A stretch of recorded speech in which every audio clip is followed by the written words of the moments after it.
మేషరాశి వాళ్ళకి 31 డిసెంబర్ 2023 నుంచి 6వ తారీఖు జనవరి 2024 వరకు ఎలా ఉందో ఈరోజు తెలుసుకుందాం. మేషరాశి అంటేనే మనకు అశ్విని, భరణి, కృతిక మొదటి పాదంలో పుట్టిన వాళ్ళుగా తెలుస్తుంది. కుజుడు ఈ రాశికి అధిపతి.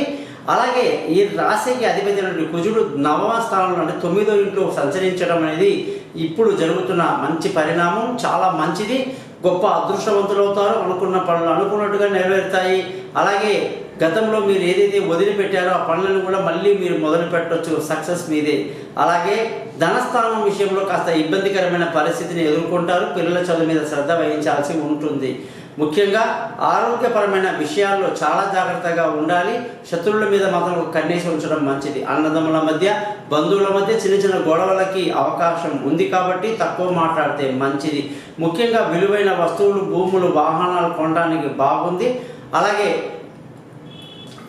విదేశీయానాలు, అలాగే దూర ప్రయాణాలు చేసే వాళ్ళందరికీ కూడా ఈ వారం చాలా అనుకూలంగా ఉందని కూడా మనం చెప్పవచ్చు. భార్యాభర్తల మధ్య చిన్న చిన్న తగవులు, గొడవలకి అవకాశం ఉంటుంది. పెళ్లి కాని వాళ్ళకి ఇంకా కొంత సమయం పట్టే అవకాశం ఉంది కాబట్టి జాగ్రత్త వహించాలి.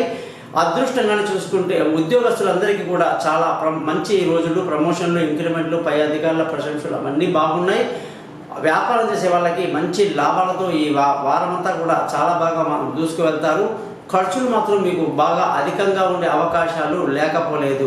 మరి మీరందరూ కూడా ఈ వారమంతా సక్సెస్ఫుల్గా జరగాలి, ఈ సంవత్సరం అంతా కూడా మీకు చాలా మేలు జరగాలి అంటే ప్రతిరోజు స్కంద షష్ఠి కవచం అని అంటారండి. అలాగే హనుమాన్ చాలీసా కూడా చాలా బాగుంటుంది. నరసింహస్వామి యొక్క కరావలంబన స్తోత్రం కూడా చదవడం మీకు ఎంతో మేలు కలిగిస్తుంది.